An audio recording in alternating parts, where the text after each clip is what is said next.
Yes. Agak susah untuk memperoleh gold dari asis-asisnya, apalagi sebagai roamer. Tapi ini dia untuk MVP kita di game kali ini ataupun player of the game. Rincia dengan 4 kill, 0 death dan juga 8 assist. Itemization, apalagi dengan udah menyematkan Glowing One dan juga Divine Glyph, itu udah sangat-sangat cukup bagi seorang Vexana. Kenapa demikian? Ngelawan hero-hero yang tanker-tanker aja, itu udah cukup mudah dilakukan oleh Rincia. Apalagi ngelawan tanker-tanker yang under pressure, under item. Itu yang membuat Rincia akhirnya punya damage gede dengan Glowing One dan juga Divine Glaive-nya. Dan ini tadi semuanya dimulai dengan Fate yang tumbang sekali. Tiba-tiba semuanya jadi mulai runtuh satu persatu. Dan juga jangan lupa, itemization yang diambil oleh Idok dengan Kufranya. Apalagi dengan 2 point kill. Punya sepatu lebih cepat dan ini juga menjadi salah satu highlight moment juga sih. Tiba-tiba Rincia flicker menghindari sang naga dari DQ yang membuat dia akhirnya masih bisa survive. Kembali lagi ke topik yang tadi, Idok dengan cepat dapetin kill point-nya, otomatis sepatu juga udah dapet, item defense juga udah dapet, yang ngebuat dia akhirnya bisa nge-set up momentum lebih lama lagi, seperti sekarang Cipi. Iya, itu dia killing spree loh bahkan ya. Jauh sebelum harus dia berkorban juga karena memang terkena damage start ya yang memang terlalu eksplosif juga di area base. Tapi kita salut juga ya karena ada beberapa perlawanan yang berarti nih yang coba diupayakan walaupun memang tidak berujung dengan adanya keuntungan sih. Sebetulnya kalau kita lihat Mikazuki juga dia 2-0 dari KDA bagus sebetulnya. Iya, cuman problemnya kapan dia bisa nge-input damage tersebut? Kalau Fate maju dikit aja dia udah tumbang. 7 kali. Itu yang jadi problem. Nggak ada orang di depan sana. Semisalnya nih Mikazuki tumbang 5 kali gitu di arah-arahnya. Tapi nolannya dari Ayana masih bisa sustain. Ya seenggaknya damage outputnya dari Ayana dulu sampai Mikazuki aja jadi item. Tapi dengan posisi udah ditekenin kayak gini tankernya. Masa aja Novari yang nge-tank? Itu kalau Ian tadi masih fokus ke Lord ya mungkin masih ada harapan lah. Karena yang tersisa kan ada Mika dan juga sosok dari Sanzi ya. Tapi beda cerita ketika dia udah into ke team fight.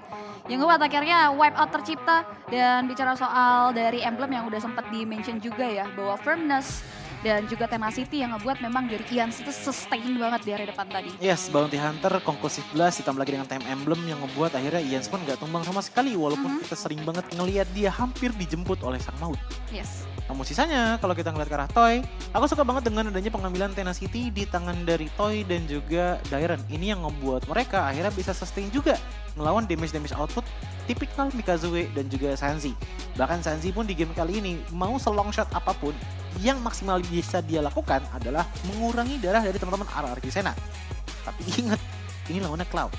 Ini lawannya Arlott, lawannya Fredrin, yang dimana sangat terkenal dari segi regeneration powernya, apalagi dengan mengambil ke arah dari Quantum Charge. Ya ini nggak ada chance banget buat DQ bermain dengan Black Dragon formnya 0-3-0 ya, even dia udah punya Hunter Strike. Itu buffnya lihat deh, 9/5 loh. Jadi bisa dibilang setengah awal-awal dari buff. 3, nggak tahu gak sih Coji? Iya tapi Asli. ini berarti kan dari Yasbi hampir setengah dari purple buffnya itu diambil sama RRQ gitu loh. Jauh sebelum outer middle turret hilang bahkan udah Yang disisain cuma dikuasai. orange buff aja udah that's it gitu loh. 3 turtle diamanin, 2 total alert yang diamanin oleh teman-teman dari RRQ Sena dengan gold difference di akhir hampir di angka 10.000 JB. Perfect Turtle, a Lord, nggak ada objektif hutan yang bisa dimaksimalkan oleh Ayana dan teman-teman Yasbi lainnya. Dan Fate pun udah jadi sebenarnya Athena Shield, cuman untuk mendinai physical damage-nya dari mana? Kalau di akhir-akhir juga nggak sih? Iya mungkin bisa bikin ke arah Antiquiras ataupun Dreadnought Armor terlebih dahulu deh. Cuman kan ini jadinya Fate paling mentok, cuma bisa ngurangin attack speed-nya dari Cloud-nya Toy.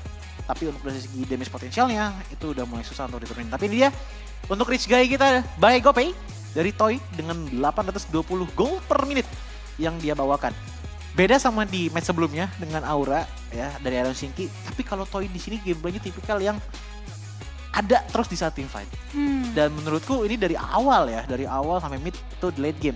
Apalagi dengan adanya mirip-mirip Terrified Effect yang dibawakan oleh Vexana, ngebuat jadinya soft target lah untuk dia bisa melancarkan Blazing Duet dengan mulus. Wah bahkan head to head dari damage yang ditorekan pemain-pemain RRQ ini jauh lebih besar dipegang oleh Mika. Tapi ya itu tadi ruangan dia untuk delivernya sih. Yang nggak ada yang ngebuat Mika nggak bisa jadi finishing yang baik untuk gerakan-gerakan unpredictable dari teman-teman RRQ.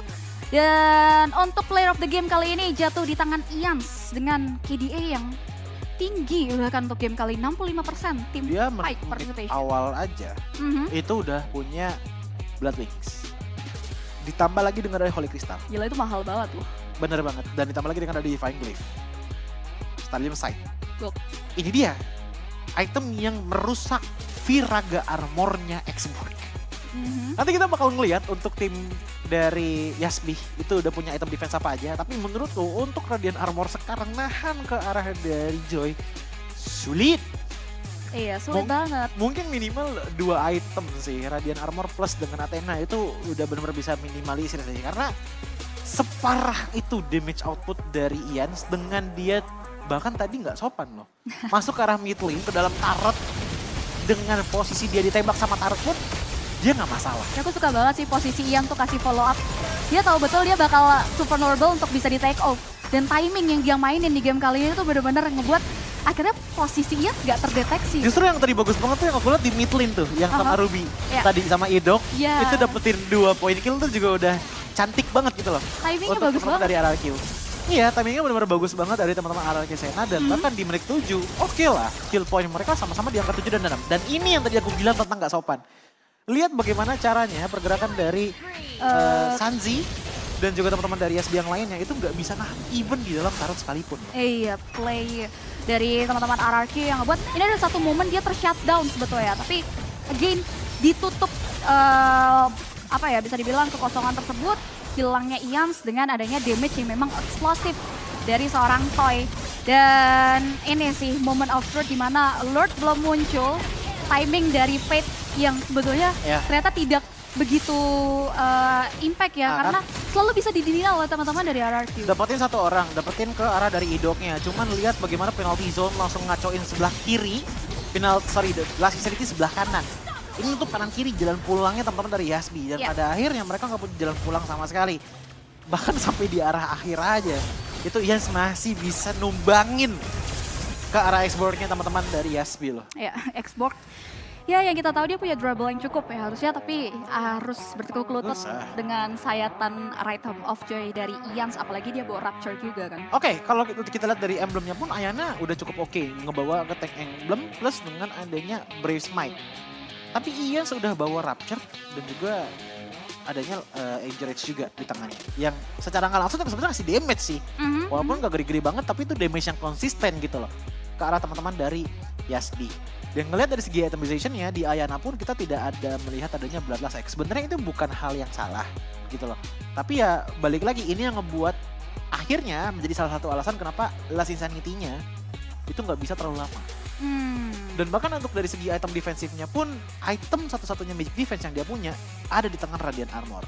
Kalau kita ngeliat ke arah Brute Force Breastplate, sekarang lebih ngasih ke physical defense 30. Plus dengan adanya penambahan physical dan juga magical attack per stacknya, mentok di angka 6. Sisanya kalau kita ngeliat dari Yasbi, sepatunya pun ini kebanyakan ke arah dari Tough Boots, Warrior Boots, dan juga Demon Boots. Yang dibawakan oleh Sanzi. Demon Boots ya wajar ya, karena untuk mendinai adanya Enchanted Talisman. Fokusnya ke arah foto ataupun Flash of the Oasis. Diikuti dengan adanya Dominance Ice, Necklace of Durance maksudnya.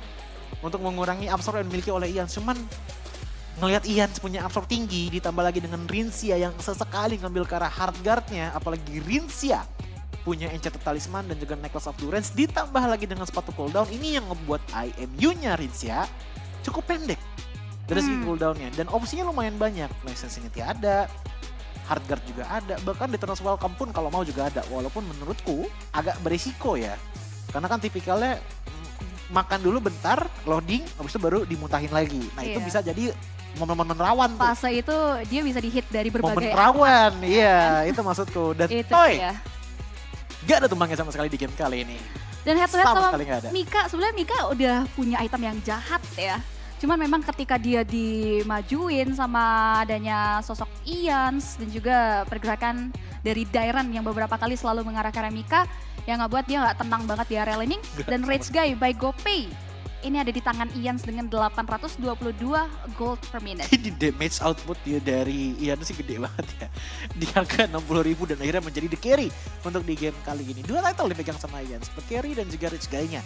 Sementara DQ yang menjadi sandbag wajar. Karena di sini posisinya dia yang paling depan. Kalau sampai Xborg yang lebih di depan sana, apalagi Firaga Armor keduluan dilepas dengan adanya Last Insanity, wah itu agak repot untuk kontesnya. Walaupun kita melihat faktanya bahwa Yasbi pun agak sulit untuk melakukan defensive manuver tadi ya. Iya. Karena high groundnya menurutku yang lumayan besar itu ada di tangan dari X-Board. Di sini dengan mid lane Angela, Love Waves, ada damage-nya. Tapi kalau kita bandingkan dengan Valentina, Jauh sih. kayaknya agak jauh ya. Beda ya. Mengingat kita tahu lah power dari Angela itu lebih ke buat sustainable juga terkait siapa yang bakal dia masukin lewat hard guard-nya itu tadi. Ya. Dan ini yang ngebuat hasilnya hasil akhir. Belum bisa di catch up, bahkan ISB harus pulang dengan tangan kosong di match yang terakhir. Untuk player of the match, kita semua sepakat Ian layak untuk mendapatkan hal tersebut dengan permainan yang memukau di 2 game terakhir. Nevin bangga padamu Yans. Ya, dengan 7 kill, 2 death dan juga 4 assist. Yes. Total average ke dia di game kali ini di angka 5,5. Tapi seenggaknya kita mempelajari bahwa Yans mau ngajakin tank jungler, mau ngajakin assassin jungler, dia bisa. Gitu loh. Bahkan Lancelotnya pun udah sangat-sangat diakui lah di season lalu dengan split push-nya. Dan hari ini juga hal yang sama terjadi.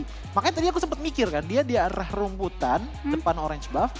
Aku kira tuh dia bakalan transport ke arah mendekati Lord yang sebelah kiri persis, sebelah kanan persis kalau dari sisi kita, dari sisi kita ya. Iya. Orange buff. Mau coba ngambil dari situ, ternyata enggak loh. Dia nungguin. Bener-bener nungguin di situ. Iya. Sampai teman-teman dari Yasbi keluar, nah itu wah. Ya itu dia sih. Mangsa nih gitu. Timingnya dia sih yang ternyata ya belum bisa